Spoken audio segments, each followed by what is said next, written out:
Josh, will you handle the lobby, please? Thanks. All right. Good morning, everyone. Thank you so much for joining us. We're excited to be here back talking to our healthcare employers this morning. Just some updates for you. We're still, Josh and I meet with other states around the country regularly. The whole country is watching you guys, and just very impressed with the work that you've done. We are up to around 500 nursing apprentices in Alabama right now, which is a huge deal. I wanted to show you our participating schools. We've got at least 70 participating healthcare employers now.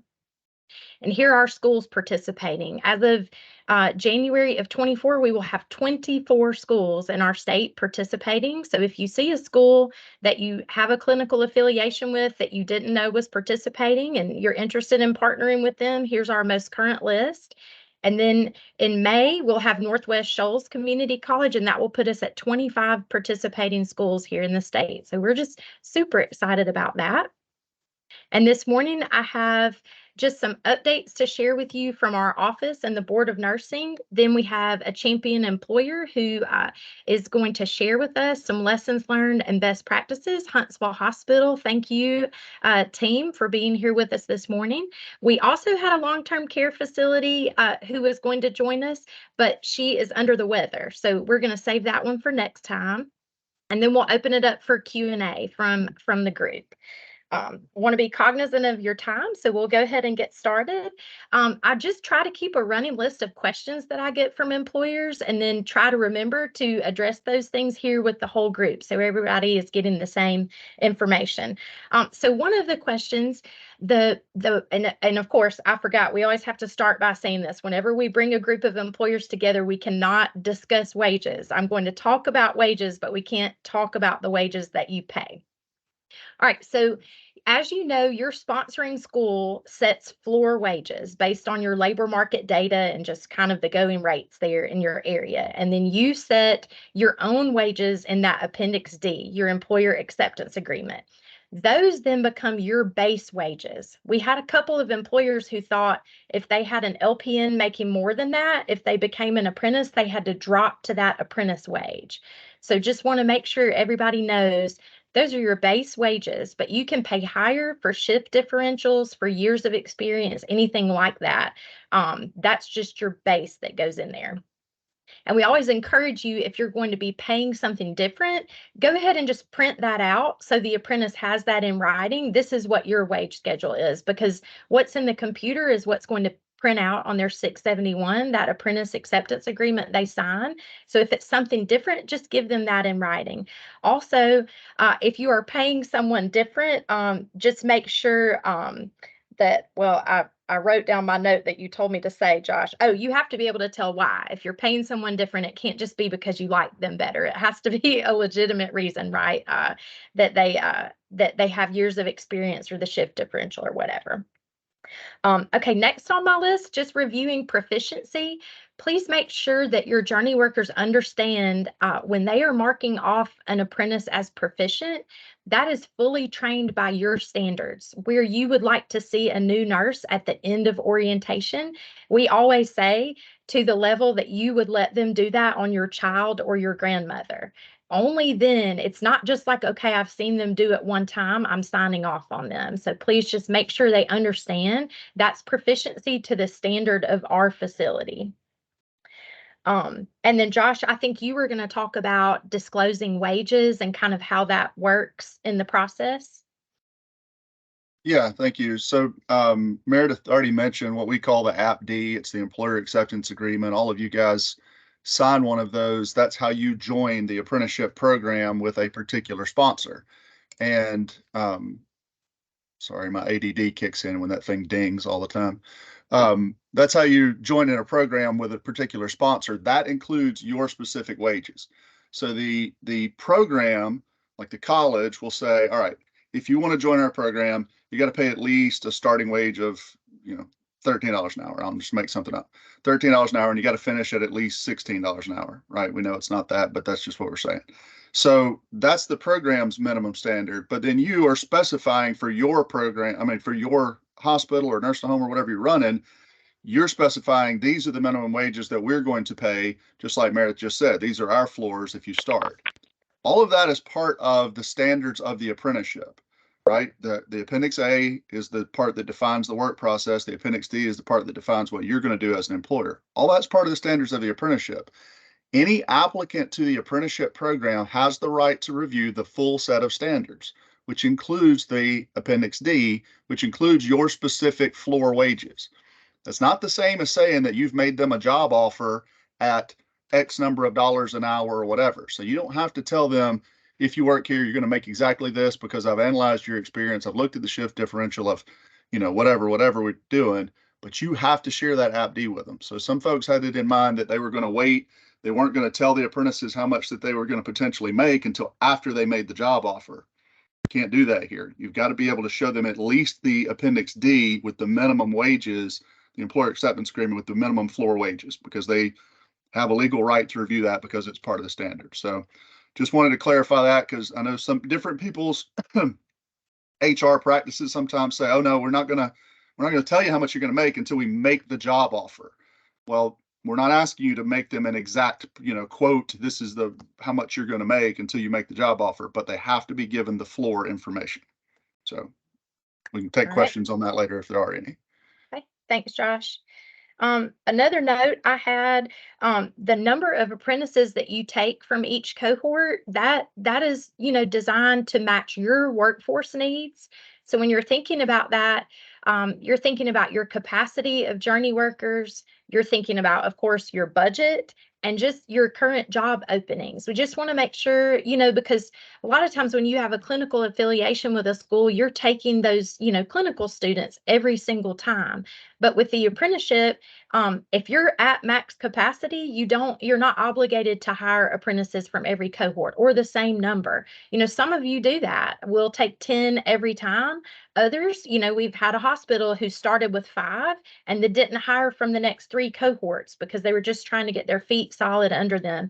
That's fine. Just want to make sure everybody knows this is totally driven by you and your workforce needs. Meredith, let me comment Yeah. on that. Okay. And so this is an important point for all of you as employers. This is something we iterate to the colleges and try to reiterate to the students and journey workers, apprentices when we can. The mindset shift has to be here. These are not students for whom we are seeking some job experience. These are your employees for whom you are paying for professional development, right? So if you flip it that way, if you think about them as students, then it's like, oh, well, I try to take as many students as I can to get them a little experience, to help them get through nursing school and all that. And you feel like this pressure to take a whole bunch or to work as many through as possible. That's fine. Keep doing that. Do that with your clinical placements, just like you've always done. Yes. But these are your employees. These are not people you might hire later. These are people you have hired now. They're your employees. So if you when you're thinking about the difference between the apprenticeship and the regular clinical, normal format for a nursing student, think of it first as these are my employees who I'm paying for professional development. All right. And if you do that, then that kind of reframes, well, how many do I need? Well, how many do I need? How many openings do I have? Like Meredith said, it could be your budget. It could be your number of people that can supervise them. It can be, hey, I know I've got 5 openings right now. I'm going to train up these people because I'm projecting a little bit into the future. This is how many vacancies we typically run. So just wanted to kind of reiterate that, but it helps a lot of times with the framing of how you should be thinking about this if you just flip it, right? These are not students that we're getting job experience for. These are your employees that you're getting professional development for. Okay. Thanks, Josh. Next, I really wanted to give a shout out to Gadsden State and some of their employers. As you all know, we do compliance monitoring of our programs to ensure quality. That's of your sponsoring school, not of you as the employer. But part of that process is interviewing journey workers and apprentices to find out what's working, how could we improve, how's it going? How can we support the school and help them have the best program possible? Well, Gadsden State sailed right through that process with flying colors. And we interviewed apprentices and journey workers from Rehab Select and also RMC Anniston. And you guys are in the trenches, so you hear this stuff every day, but it was just really good for us to hear things like straight from an apprentice. I would not be able to afford to be in nursing school right now if it weren't for this opportunity. And just to hear the journey workers say what I've heard Stephanie, I see you there, Stephanie, good morning, on her video that she made. Man, I wish I had had this when I was in nursing school. That's what we hear from every journey worker we talk to. They're very invested because they're getting to train their teammates. And so I just really wanted to commend Gadsden State and their participating employers. They are doing a great job. And we have a small but mighty team of 7. So it takes us a while to get to compliance monitoring. But many of you, we love to get to come out and hear from the field. But please also keep in mind, if you ever have a concern or something that you want to share with us, that's what we're here for. So please reach out to our team. But we love to hear the good stuff too. All right, I have from one update from the Board of Nursing. My contact there was not able to be with us this morning because they have a board meeting, but we had met with an employer a few months back who told us that they had a student, or they had an apprentice who graduated, and then the apprentice permit became invalid, and it took 3 weeks to get the temp license. And so they had to demote them to like a student, I guess it's a student nurse aide. But anyway, they didn't really like that drop. So I've got it. They were already changing that anyway. Let me read this to y'all word for word. All right, the board has changed the rules related to initial licensure. Previous to November 13th, 2023, applicants for initial licensure were offered the option to apply for a temporary permit at the time of application for an additional $50. Over time, the board began to observe an increase in the number of applicants who were unable to practice pending passage of the NCLEX licensure in the case of applicants endorsing from other states because they had chosen not to opt into the temporary permit. This created problems for both the prospective licensee and the employer. So we revised the rules to create a process where the total cost of licensure and the temporary permit is reduced and consolidated within the licensure fee, and the permit is issued automatically to any qualified applicant. The temporary permit is valid for a maximum of 180 days or until the applicant passes or fails the NCLEX or issuance of the license in the case of endorsers. This ensures that new nurses are able to transition easily into practice following graduation and pending passage of the NCLEX, while employers are certain about staffing within their facilities when hiring new nurses. Okay, so there's that update. He said the only thing that should make that process take a while is if they submit an application that is not complete. So let's just make sure that they've got everything in place. All right. If you have questions, let me know. I can get you answers about that, but I cannot answer them. That's a lot you just said. Can you send that like to the Yeah. sponsors, or so that all that Yes. they Should probably I understand it copy better and than that. paste that into the chat too? Would that be helpful? Or Yeah, and would then that at be least it'll be, terrible? I mean, I don't want to read it out of the chat, but if you paste it in there, then it's at least part of this meeting recording, and somebody can go back and look at it if they wanted to. But I think we just need to get that email over to the sponsors so And they can ask them to share it. What was the effective date of that change, Meredith? November 13th, 2023. Thank you. Sure. So it's in the chat now if y'all want to copy and paste that and save it somewhere. Okay. All right. Great idea, Josh. Thank you. Okay, this came from other industries, but it just made me think about you guys when we were discussing this the other day, and you probably have seen this too. But we see this sometimes with apprenticeship when the CEO or HR or somebody like that says, yes, we want to do this, we love this, but then there becomes a disconnect between that and the people who are in the trenches actually implementing. So we just wanted to bring that front of mind. Sometimes, the journey workers are out there doing this, but maybe they don't quite understand, what they're supposed to be doing. Thankfully, with nursing, they get the solid journey worker training. But just make sure the people in your facility, know about the apprenticeship. Get that awareness out there so there's not that disconnect between the team who's decided, yes, we want to do this, and the team who's, boots on the ground implementing. And we've seen in other industries, and I know I've mentioned this on previous employer meetings, but it continues to be a best practice we see in other places. and you all may do these things differently in your facilities with different color scrubs, indicate different job types and stuff like that. Not everybody has that consistency, but any kind of clear indication that a person is an apprentice, so that when somebody who's not their journey worker sees them, they know what they can call on them to do and what they can't call on them to do. So in construction world, sometimes they'll have stickers or bands on their hard hats. So whatever the equivalent of that looks like to you, if it's a different color scrub or a different badge or an armband or whatever, that just continues to come up as a best practice, because even if the journey worker that's supervising that person, they know 100%, there's still all kinds of other people around there working and they don't really know. And, it just helps to spread some awareness and helps make sure that the apprentice is getting good, well-rounded training, but also is not being put in a position to be asked to do something that they shouldn't be doing.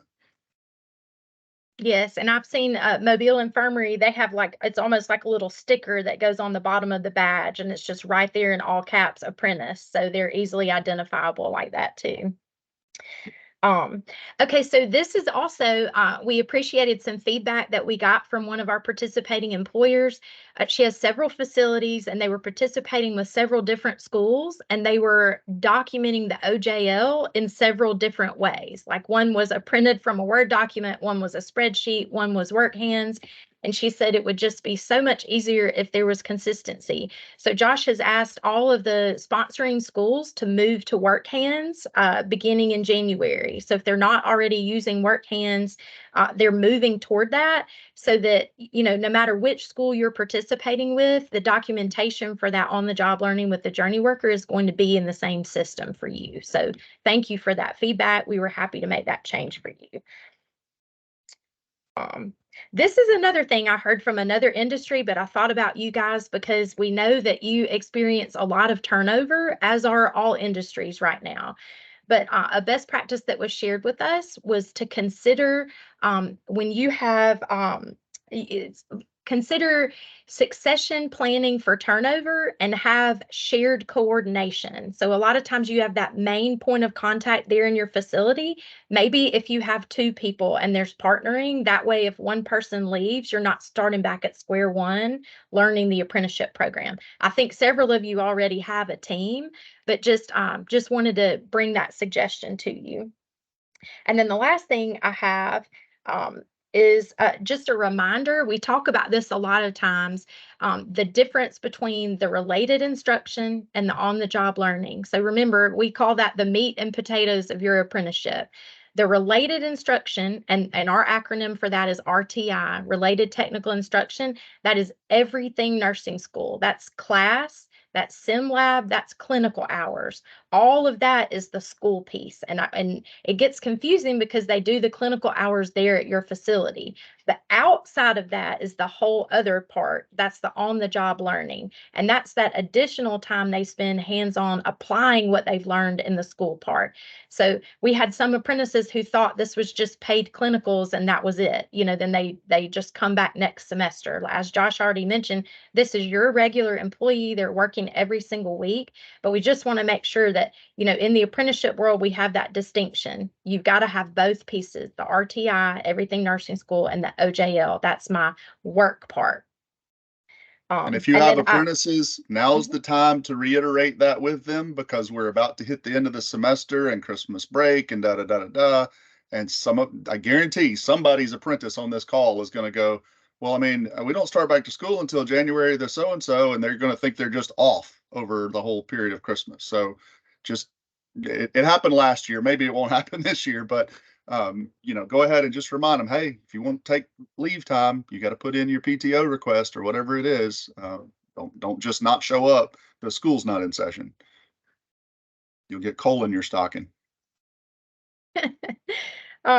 Okay, and then I do have some next steps for you guys, kind of what's next here in Alabama, but I'll save that for the end. I would like to now introduce our Huntsville Hospital team, and thank you guys so much for being willing to come on and share some lessons learned and best practices with us this morning. I've got Brody, Cynthia, and Gretchen. I see Cynthia. Hi, I'm here. Good morning. Hey, good morning. All right, I'm just passing the mic on to you guys. So I'm actually going to pass it on to Cynthia because she's been here from the beginning, and Gretchen, and then I came in a little bit late. So I'll add what I can add and then let them take the reins.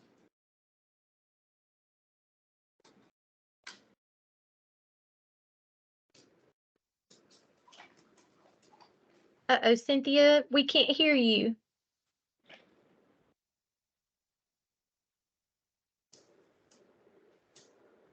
Mm-mm.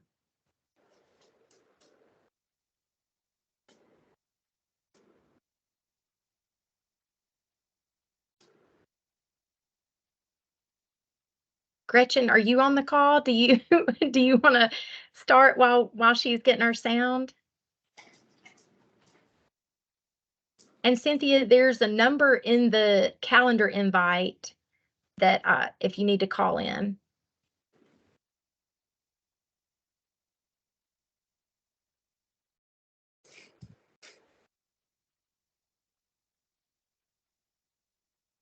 All right. While Cynthia is getting her her sound working, are there any questions? We could go ahead and move to the Q&A if any of you have any questions.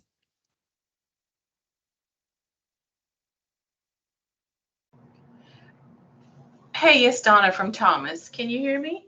Yes, good morning. Hey, good morning. Hey, to Josh's point about when we are interviewing the potential apprentices and them being able to review the standards. So you're not saying we need to offer them for them to review at that time. You're just saying we need to have it available should they ask during that interview process. Yeah, here's the thing. That's right. The law actually says that the applicant for apprenticeship has the right to review the full set of standards. Okay. So because the AppD is a part of that set of standards, they could say, they could actually talk to the college and say, hey, I'm planning to interview with such and such a facility next week. I want to review the set of standards that includes their minimum pay scale. So they could even do that before they come in to interview with you. But if not, then just when they ask, when they're interviewing, you say, these are our floors, you won't make less than this if you get a job with us. That's all you got to give them. All right, I'll just have it available, and if they ask, then I will show it to them. Got it. I just wanted to make sure that the onus wasn't on us to provide it to them. Okay. No, it's their right to review it, but if they don't review it, that's up to them. Gotcha. Thank you. Mm-hmm. Meredith, if there's a certain piece that you want me to touch on, I will do my absolute best while we're trying to wait for Cynthia to figure out her audio or anything. Sure. I think if there's anything that you can think of, Brody, that seems to be working well for you guys, like a piece that you figured out, or like a challenge that y'all faced and how you got around it, I think people always love to hear that, because you're going to run into challenges. And if somebody has already figured it out, that makes it a lot simpler on you. Does anything come to mind? I know that we've, with our schools and everything, some of our work hands, just like when closing out at the end of the semester. So we've had some apprentices that are finished with their apprenticeship, and then when we go to on their work hands evaluations, it shows that they don't have everything done. But then when you go through there, everything's marked as proficient and everything's like taken care of. And so I know from this, some of our schools, they're having a hard time closing those apprenticeships out. What has happened with that? I know that they've reached out to like their like work hands rep to make sure that they kind of can get those bugs fixed. And from what I'm understanding, they have been fixed. But that was one thing that I know we ran into a lot, especially with our first group of Drake students that we had. They just weren't able to finish out their evals. And like most likely that's going to be a result of, not every apprentice does every competency. So if there's something in OB, but I'm in, I don't know, med surg or something like that, and I'm not doing that competency, then maybe it's still showing up as not complete when really it wasn't assigned to them. Yeah, and that was one thing, because like all of our apprentices don't do PEDS or OB or L&D. They do outside clinicals, and that was one thing. Is like we were marking those as NA, but then that wasn't showing as like complete. But it wasn't counting it as NA. It was just still counting it as incomplete. Yeah. Yeah. Okay. Yeah. So from what I know, they've submitted that and they've gotten hopefully fixing that. Let me see another. I'm trying to think of our what has just happened here in the last couple months I've been here. Let's see. The permit thing that you touched on earlier, that was another thing that we found was a lot of kind of causing a lot of grief as well. But hopefully that'll be all fixed and we won't have to worry about it anymore. Mhm. Let's see. Thanks for sharing those, Brody. Yeah.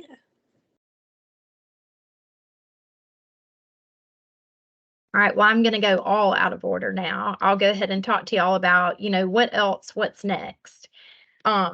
We have one hospital who has already added surge tech as another occupation. So if that is something that you are interested in, you would want to talk to your regional project manager. And we've got Mike in North Alabama. Tawana is in the Birmingham and Anniston regions. Sophia is in the Montgomery down to there's Mike, our Region 1 rock star. Sophia is in Montgomery all the way down to Dothan, that area. And then if Regions 3, Tuscaloosa, all the way down to Mobile, just talk to me. And so we can talk about surge tech. We also are working on medical lab technician. That's another one. We heard Alaha did a survey. I'm sure many of you are aware, just asking the employers around Alabama, what other healthcare occupations do you need trained through apprenticeship? And that was a big one. And so we've got our project managers are currently working with 3 of the colleges around the state to implement get that set up so employers can sign on with that as well. And then I also just wanted to put it on your radar. Huntsville Hospital, they also train some of their, I believe, Mike, you can correct me if I'm wrong, electricians and HVAC technicians with apprenticeship, and that they're running internally. So they're doing electricians right now, but they're going to be adding different occupations in the future. So yes, they've got them enrolled already. So it's not just your, patient care roles. We can do apprenticeships like that. Also thinking about IT support staff, the people who do, the people who are in Cynthia's office right now, the ones who do the trouble tickets and set up your devices, the network, even cybersecurity, things like that. We're happy to talk to you about apprenticing those occupations as well. Josh, what else have I forgotten? I don't think you've forgotten anything. I would just say that, as this program continues to grow, both for the nursing and then all of the other things that Meredith has mentioned, and she mentioned having shared responsibility at your facility. I think that is important, but also I just want to reiterate, hey, there's my cat. Also want to reiterate, the part about the journey worker training. We are going to be, I just want to let you know, we're going to be working with a company called Big Communications coming up here probably right after the beginning of the new year to develop some onboarding videos to make this a little easier for you, or at least make it where it's asynchronously available, some videos. So don't be surprised if you get a ping for, input or ideas about what content needs to be included in there. Of course, it'd have to be general, enough that it could be usable by multiple facilities. But what we want to do is cover some of the key concepts of apprenticeship and some of the ideas of what you're going to be expected to do as a journey worker, potentially even a little bit of an intro to work hands, although they have their own training videos and that kind of thing is better, maybe better to use theirs. But anyway, so we're going to be developing some resources for you on that, and we'll be looking for some input.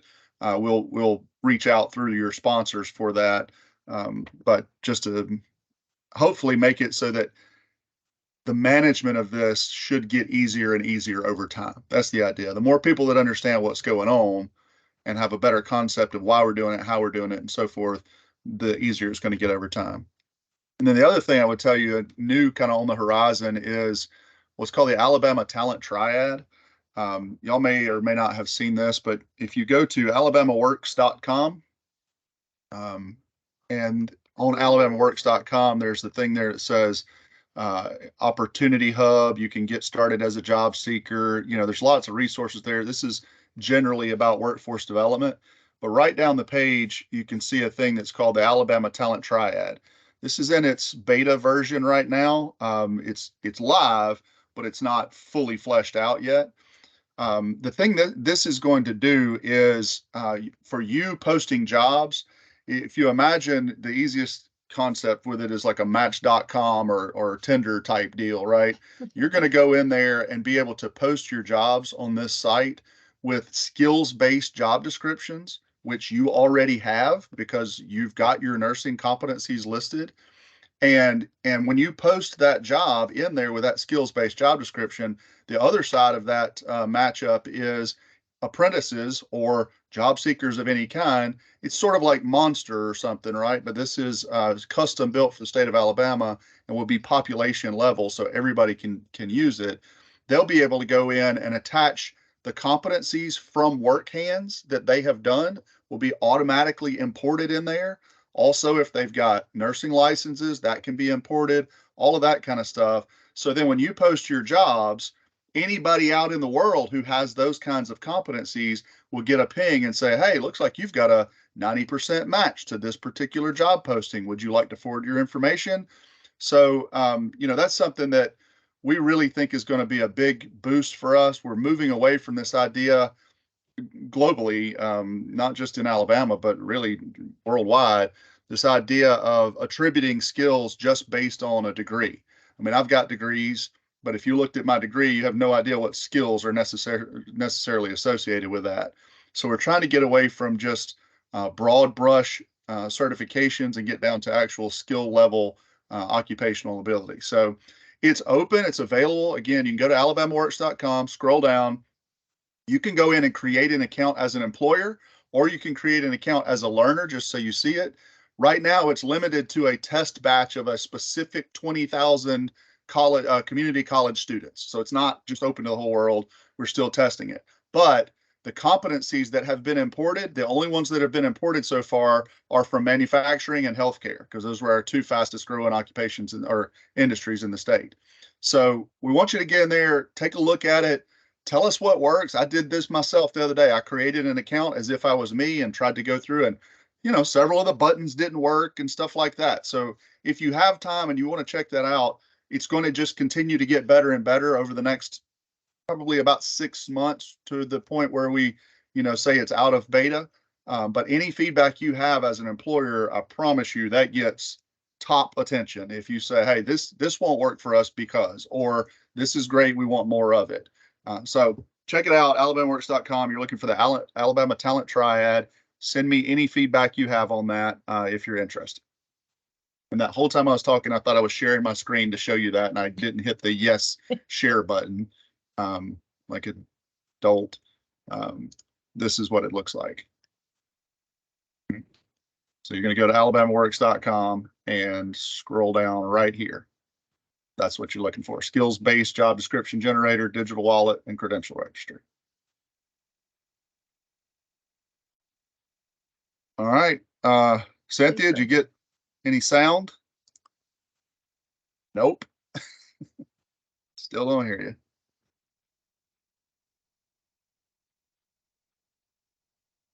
Well, does anybody else have any other great suggestions or best practices you want to share? Something that's working for you, or somewhere that you can hang your shins in the coffee table? Oh, hey, yeah, there we hear you. Yes. Yeah, okay, Corey was able to help me with my mic. Thank you. I'm sorry for that trouble. I think for us, the biggest thing that has helped us is, one, we have clinical practice, and our coordinator over this has really went out and recruited the journey workers, the mentors.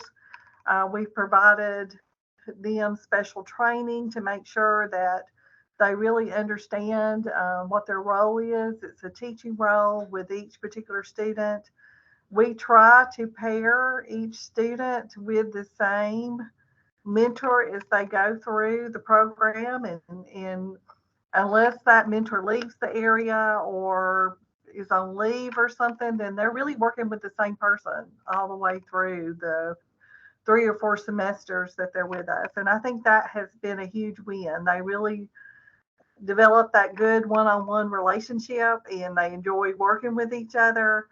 And when, I have talked to many apprentices, they feel like that they're getting much more from their skill sets, and they're learning a lot more than they would if they were in a class of traditional learners where they were one of, several students.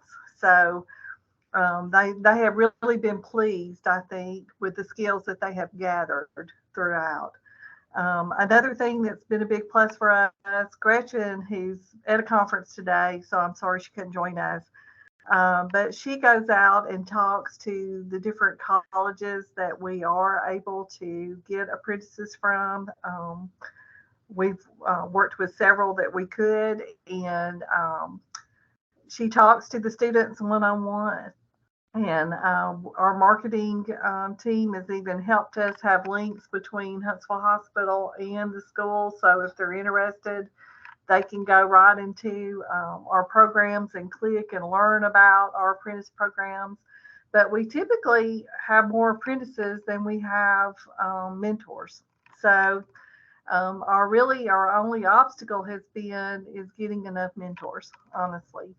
And so we take as many students as we can. We do work them, as Bertie said, in specific areas like surgical services, the medical service line, and a few in the cardiovascular service line. We don't put them in ICUs or mother baby or women and children services. But I think they're getting a very good background with that beginning nursing. We also put them through orientation, and they go through general tech orientation right before they ever start on day one. And that gives them the exposure to the hospital as an employee and some certain skills. Right when they hit the floor, we know that at least they've had the training that a patient care aide would receive. And so I think that has been helpful. But really just fostering that relationship between them and that mentor has been the biggest thing. And if we've ever had a conflict between a student and a mentor, then we have sat down with both managers, and we have even moved an apprentice on rare occasion to a different area and to a different mentor to resolve it. But Brody, in her role, she is checking on all these students pretty much on a weekly basis. And that's a big piece too, knowing how they're doing. They have an advocate to go to. So all of that working together has helped us. Another thing that we've done is we've created on our end in HR a smart sheet system that's helped us keep up with all the bills that we're paying upon each student's behalf. And so that's been very important, so that if they were, for instance, if they failed a class, for instance, and they needed to work as a patient care aide for a semester and then restart, we're going to know exactly where they are in their schooling, in their program, if they can come back.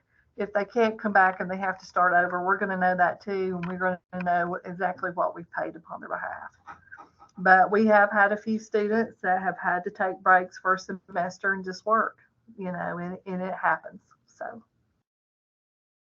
sorry y'all had to wait on me, and I hope that was helpful. So any questions? I have a question, Cynthia. So you're trying to keep them with the same journey worker as much as possible throughout that. But, my journey worker is out sick today. Do you have a designated plan? Like, okay, you're going to fall back to this other person, or what do you? Yes. Okay. There are other trained journey workers in those areas because we have them working in set areas. And so, yes, you would fall back to someone else. Okay. And so that means that you must not have every single day, every single journey worker has an apprentice, or you would never have any spares to fall back to then. Right. So this kind of goes back to that capacity issue that Meredith was mentioning right at the beginning. If you've got 10 journey workers and every single day all 10 journey workers have an apprentice standing there with them, then what happens when journey worker number 10 is out? There's nowhere for apprentice number 10 to go. Correct. One other thing we heard related to that, is, I guess this is again from a different industry, but this is aerospace industry. They actually, when they had same kind of thing, but they only had a very small, it's a pretty big company, but they only had a very small number of journey workers. They were intentionally some days pulling those folks, those apprentices, and they say, you know what you're going to do today? You're going to go to billing and coding today. Like, it's not on your competency list, but your journey worker is out. So here's what I want. I've got four, in their case, like they had four specific sort of off track days set up so that if your journey worker was out, that's okay. Today's going to be your day to go and shadow in billing or in sales in that case, or in whatever. Just as something to think about, it may be that you want to expose them to other areas of the hospital, and that could be part of your backup plan if you're, really close to capacity on journey workers and somebody is out. If you don't want to just send them home, and if you think that it would be financially, makes sense for you to spend that effort. Now, don't send them to do a different care role. They can't flip-flop between different types of care roles. But if you wanted them to go see, billing, coding, or the insurance people or whatever in your building that day and just go learn. I see hands popping up, so I don't know. Let's see. Well, on my screen, I see Natalie. Go ahead, Natalie. Hey, Cynthia, I'm Natalie Fortson, and I coordinate the apprentices here at UAB Hospital. Hi, I have a quick question. So your apprentices don't work on one unit exclusively. Is that what, am I no, they understanding that do correctly? work on one unit exclusively. Okay, I misunderstood because I was like, oh, wow, it sounded like they were kind of going all over. Okay, that's Yeah. good. That makes more sense. Thank Yeah, you. we have 3 different service lines, but they're assigned to one particular unit. Now, when they do their rotation for the mother baby, the OBGYN rotation, we don't have students assigned there. So they go as a general group through that one rotation. So when he was talking about you could maybe send someone somewhere else for learning for the day, there is a period of time that they will go through that OBGYN rotation with regular students too. So. Gotcha. Because that's Okay. part of their clinicals anyway, right? Right. So Yeah. they got- Our apprentices had clinicals in psychiatry this semester, and so I was able to match them up with. I worked with the nurse managers and NPDSs on our psychiatric units and partnered them with somebody so that they could get their hours. So yeah, we did send them there, but I was just making sure that they weren't just working with wherever with whoever. Okay, that makes sense. Thank you so much. I It's not appreciate round that. robin. We're not just running them through the whole hospital, Right. I all was the like, time. oh wow, Yeah. thank you No. so much. And The actually, only- when we hire them, we actually ask that for their very first year that they will be offered a position in the unit where they trained. We do So- that as well. Yeah, we do that too. Starting this next semester, we're going to do it to where we, the only difference that'll be is we're going to have some apprentices with our float pool nurses. So they'll be with the same mentor, but they'll be able to go to different units within a service line. So that's something new that we're doing as well coming up. Jennifer Terry. Hi, yes, this is Jennifer Terry from East Alabama Health, and my question is sort of what was asked just now about the specialty areas, the mother, baby, and the critical care. So if you have them placed on a particular unit, how are they getting those rotations in mother, baby, and critical care? Did I hear you say they were going as a group? So they rotate with their school. The school Okay. coordinates their like outside like specialty clinicals, and then we do all their med surg clinicals. Gotcha. Thank you. Anybody else? May I make a comment, Josh? This is Susan Mhm. Copeland from Wallace State Nursing.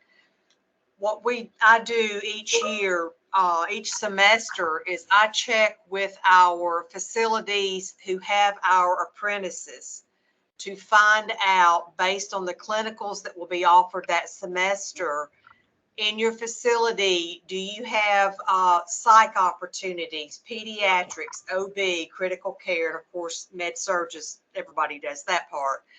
And if that facility can handle that with an assigned journey worker within their facility, that's how they get their clinical hours. If not, then those students are placed in clinical groups along with our other nursing students to meet their critical or their clinical hour requirement. Yep. That Thank goes you for back to that clarification. communication. I mean, you've got to have the clear communication between the sponsor and the employer, so we know these are the gaps we need to fill. Thank you. Cynthia, I really appreciated what you said about the relationship that you're seeing between the apprentice and your, journey workers or mentors. And y'all have heard us share this statistic before that nationally, more than 90% of apprentices are still with the employer they trained with 2 years after finishing the apprenticeship. And Josh ran our state numbers, and y'all know we're still a new office. We were established in 2019, but he's run our numbers, and our numbers here in Alabama are in the 80s. I think it's maybe 83%, and we're just so proud of that retention. And I think so much of it has to do with that relationship. It's not just the work experience that they've gotten that makes them more comfortable, but it's that relationship with the team. It was 83%. Now it's a small sample size because, like Meredith said, we had to have a batch that finished and then had 2 more years after they finished. So, it's only a couple of hundred sample size, but 83% of those that finished an apprenticeship that we developed are still at their employer 2 years after they finished it. So, I mean, that's pretty strong retention. So we're pretty pleased with that. And we think as we get a larger sample size and, more and more programs that we developed that we can count, that number is only going to continue to rise. And I think our chief nursing officer and several of our unit nurse managers have made the comment that they feel the apprentice students come out and their skills are very strong because they've had a lot of more hands-on working through their mentors and all, and they've had been able to do things that the regular student doesn't get to do, and they just feel that their clinical skills are much stronger. So. Right. Meredith, that reminds me, do you want to give a quick update about the work that Julie's doing, Cornegay, and where we are in that process? I can't believe we didn't put that on our list. Yeah, we have a colleague who she just recently retired from the Federal Reserve Bank of Atlanta. She's working on her doctorate, and she's just very interested in Alabama's nursing apprenticeship. So she is working with the colleges. She tried to do this semester, but it just didn't quite happen. So she's going to start this with the next semester. But she's going to do a survey with traditional nursing students and also the apprentices 2 semesters before graduation, then the break right before the practicum, and then after graduation. So those 3 points, and she's asking questions, really just to measure their confidence levels. And that goes right along with what you were saying, Cynthia. And we love some data. So, it's great to hear it anecdotally, but we're excited to get that data from her to support what you guys are seeing out in the field.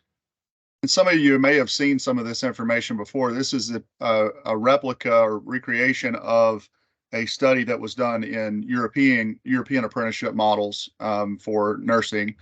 And so we think that, like Meredith said, this is going to give us some really strong factual data to be able to show the level of confidence of the apprentices. And then we're also gathering a little bit of demographic information from them so we can start to tell if we're helping to diversify the workforce or if we're helping.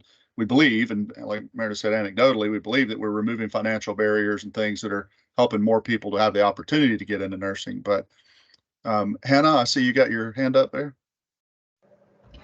Hi, this is Hannah with Flowers Hospital. I just kind of had a question, I guess, for the the entire team to see if anybody had any advice. So we've really been kind of thinking about the future and all of the apprentices that we have. We have several apprentices in-house and just been thinking about the future of when they graduate and the actual nurse orientation that they obtain, but more importantly, what Joint Commission expects from an HR standpoint. And I think the thing that we've run into is they're going to sign an RN job description at this date, but when do they complete those competencies, kind of thing. So has anybody had any experience with an apprentice graduation or an apprentice graduate and a Joint Commission survey? I don't even know what a joint commission is, so I can't help you on that one. Ooh, that's not Our good. joint commission came in before our class graduated, but it's my understanding that, because we did have this come up with one particular student, that they're supposed to have completed all of their competency skills that you would be looking through your hands-on that you were talking about. They're supposed to do that before graduation, before the pinning type ceremony. We did have one student who got a little bit behind, and so we had to delay her graduation for about 2 weeks until she completed all of those clinical skills, because they're supposed to do everything that they're supposed to do in the classroom, and they're supposed to do all of their clinical skills, that they're working for as far as being the apprentice as well. So if that helps. We actually, when they get their temporary license, is when we put them into, or they pass the NCLEX, is when we put them into a RN role. And at that point, they actually sign the RN job description. Have they completed like your core HR competencies, like the education competencies? Have they signed that paperwork at that point? Brody, I don't know if you could help me with there. I thought that they went to RN orientation after they passed the NCLEX. Is that not correct? From my understanding, yes. They have to like go read just not like the whole hospital orientation again, but just like RN or LPN specific. Like go through that orientation again where they're assigned. I assign like their transition competencies to make sure they're all checked off on the things that we require all of our RNs and LPNs to do as soon as they graduate. Okay, that's helpful. We were just trying to decide, how Joint Commission was really gonna look at that, because they definitely frown upon competencies being signed before the date of the job description, the actual RN job description being signed. So, and they're obviously going to be doing those skills prior to, the actual nursing orientation as far as Foley's and things like that. So I just wasn't sure how anybody else was handling that. But to answer your question, Josh, about what Joint Commission is, that's our accrediting body. And that's what allows us to keep our hospital doors open. So they'll come in and do an audit every 2 years. So it's extremely important for us to make sure we get that right. Gotcha. Okay. Yeah, that sounds familiar now that you say it's the accrediting body for the hospital. I guess I just didn't recognize that name or terminology for it. And Cynthia brings up a good point about the competencies and somebody getting behind. And this is something we talk with the colleges about on a regular basis. They are an apprentice until they've completed their competencies. They don't cease to be an apprentice just because they've graduated. So it's not like if somebody doesn't do their competencies and then they complete nursing school, you're not done with the nursing apprenticeship until you've done the competencies and the nursing school. So hopefully those two things will be coincidental in time, or potentially even they've done some of the competencies before they've graduated. But I'm glad that there's been at least one scenario where somebody hadn't done the competencies and they had to keep working for a couple more weeks to finish those competencies. That brings up a good, clarifying point. Katie? Yeah, we've had an issue, not with Joint Commission, but state actually came to our hospital probably a month ago just to do some checks, like their yearly thing. And one of my apprentices was here, and a state official came by and said, "Oh, we've heard about this program, but we haven't actually encountered an apprentice yet. Can you tell me about yourself?" And my apprentice kind of said, "Well, I'm from Coastal, and this is what we do." And she said, "Well, what skills can you do?" And she told her, and she said, "Well, how do I know that you can perform those skills?" So she went to her backpack and she pulled out that little packet that they have, that their instructors have them sign off their little checks, and that was her proof. And she said, "Oh, well, good job. Go on about your day." And that was it. And that was good enough for them. So I feel like that'll be okay for Joint Commission too. Buy that kid a donut and tell him it's from me. I know, I did. I was like, "Girl, you have no idea how great you just did." Awesome. Brittany? Oh, you're muted, Brittany. Hey, I was just going to follow Katie. Yeah, there is a tool that we utilize, and I didn't know if all facilities or colleges use that, but I'd be happy to share that with anyone. And we just kind of list out each skill and which course it coincides with. That way, whenever as the student progresses, they can see, okay, yeah, I've completed first semester, all these, competencies, and then we have it from first semester to the very end. And so that's been helpful. We have thought about an idea. Again, this is just an idea that we've kind of tossed around, just to keep from the student from carrying around extra pieces of paper. It's coming up with a badge buddy that lists these skills on them, with an area where the instructor can sign or just initial. We'd still have that hard paper document on file, but this would allow the student to flash at the journey worker and say, hey, I checked on IVs this week. We can start looking for opportunities in the field. So that's just a thought. We're trying to figure out a way to simplify it a little bit more, because the students, they do carry around so much stuff and they sometimes may forget that paper.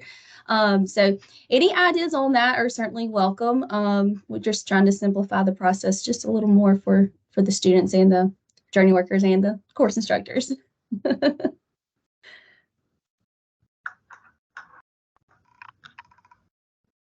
All right. Well, we're coming up on our time here, I think.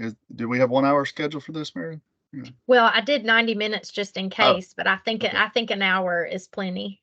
Yeah. Unless anybody else has a question. Okay, well, thank you all so much for your time. And Brody and Cynthia from Huntsville Hospital, thank you so much for letting us shine a spotlight on you guys as one of our champion employers this morning, and to everyone else who shared ideas and best practices and all the great questions. We really appreciate you guys. Please reach out to our team if there's anything at all we can do to support you. If you think of anything else, any other, we try to be super responsive to your feedback. We really do appreciate, like I said, if it's positive or negative, let us know. That's, we're here for that technical assistance. Anything else, Josh? Don't forget to recommend us to your friends in the facilities and the IT and all the other areas of your place.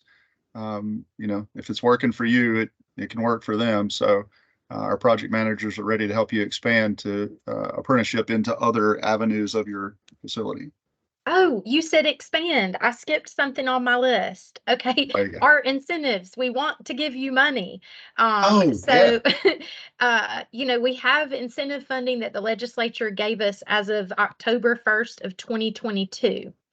So even if you signed an Appendix D before that, if you have signed a new one with another school, that's considered expanding your apprenticeship. So any Appendix D, you can get up to 10 apprentices per occupation.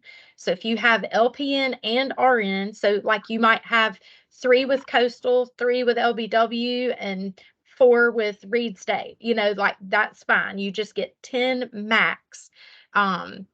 And it has to be an Appendix D that was signed after October 1st of 2022. So if you expand to those other occupations as well, IT, HVAC, electrician, all of those as well. And so some of you also signed our OJT contracts for incentive funding last year, but you had some apprentices who didn't get to the 480 hours. Now is a great time to circle back. And we could have been working with somebody who's now left your facility. So just double check. We want to give you money. And so that would be me or your regional project manager. Check in with us. We want to give you that money. Yeah, and you stay qualified as a new program or an expanded program for a total of 3 years from the year that you join that or that you sign that App D. So if you do 3 this year, 4 next year, and 4 next year, as long as the legislature, we can't promise money into the future, but as long as the legislature continues to issue us that allocation for incentive funds, that's the program. So don't feel like, we talked about capacity. Don't feel like you need to hire 10 right now because you're going to miss out on the incentive funds. Do it at the proper pace, that makes sense for your workforce needs. But just so you know, it's not one and done. You can do it in chunks up to that 10 per occupation. So it gets a little complicated based on dates and all that kind of stuff. If you have questions about it, just talk to your project manager. They can pretty easily run through there and say, yep, this one would qualify and this one wouldn't. And then they can help you out with that. All right. Well, thanks everyone. Hope you all have a very happy Thanksgiving, and we will see you again soon. Bye, y'all. Bye-bye. Thank you. You're welcome.